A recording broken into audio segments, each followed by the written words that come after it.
Have you heard the critique that the gospel has become a money issue? Worship is for entertainment. Worship is not God-focused. Welcome to CITAM ChurchOnline as we consider that issue. This is Karita Mbagara, the Deputy Bishop of Christ is the Answer Ministries.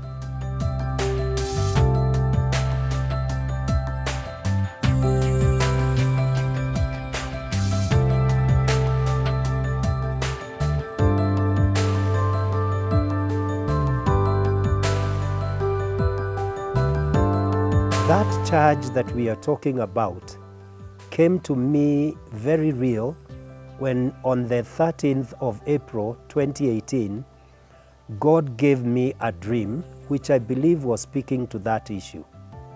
In the dream, I was in a church, and in that church, what was happening at the podium was just mere entertainment. There was even a fashion show and catwalks being performed, and the congregation was just watching. But over time, they started getting disillusioned, and a few at a time started walking out. But as they walked out, another religious group was having its members coming in.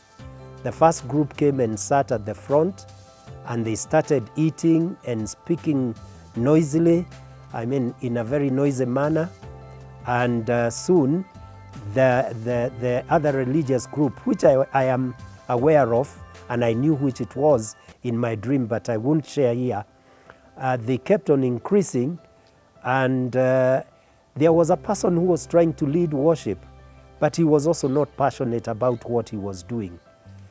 Instead, he was just trying to get people to sing, but he had no fire. I decided to go and help. I picked up a guitar, only to find it had only one string. Then I looked to the drums, although I can't play drums, and I found that they were torn and they were dilapidated. And generally, the music instruments were all dilapidated, and the people that were supposed to be leading worship had walked away except this one person. Within no time, there was no Christian in the church. Instead, that other religion had filled the place. They were not worshiping God. They were just busy eating, drinking, and making a lot of noise as they were partying. And then I woke up. I knew that God was telling me that this is the state of the church, that we have become so given to entertainment, so given to doing things that just please the flesh, and we are not focused on God. We are not worshiping God in spirit and in truth. I think that's why the instruments of worship were dilapidated. God was communicating that we have neglected true worship. I think the other thing that I drew from this is that God was saying, if that continues, we will start losing our position, our impact. We will lose our space in the world that we are living, and the church will become irrelevant. This, to me, is being made even more, more pertinent by the fact that in this COVID season, the church was not considered as an essential service. It was put together with the non-essential services.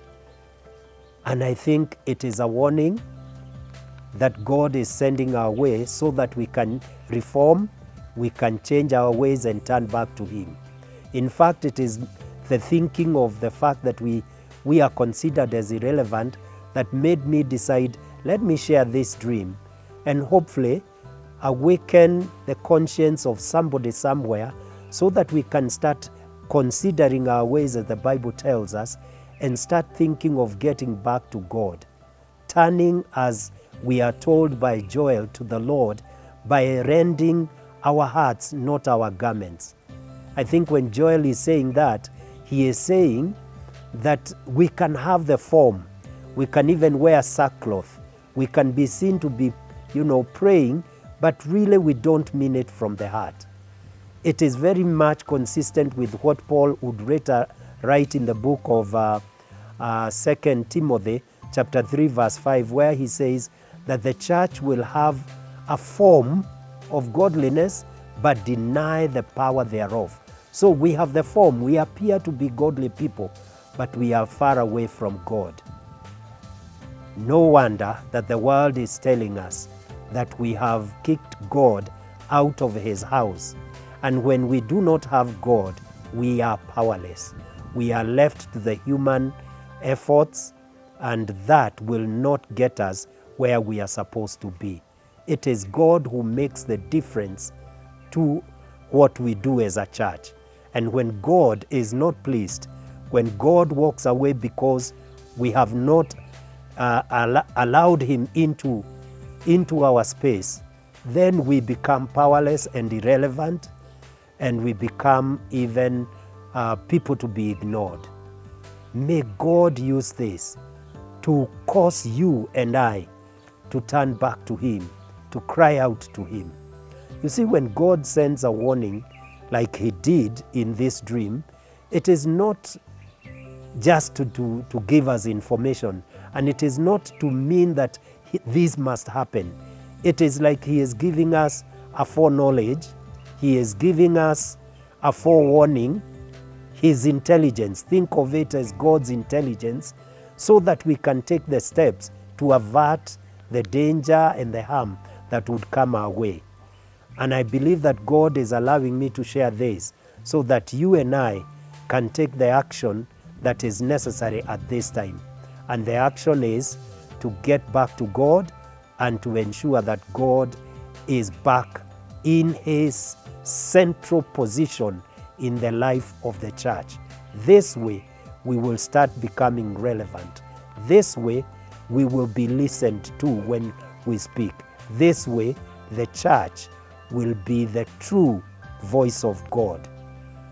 I want to believe that God is speaking to us as Kenyans so that we can turn to God, and once we have done that, we will see his favor flowing our way, and goodness and mercy will follow us all the days of our lives.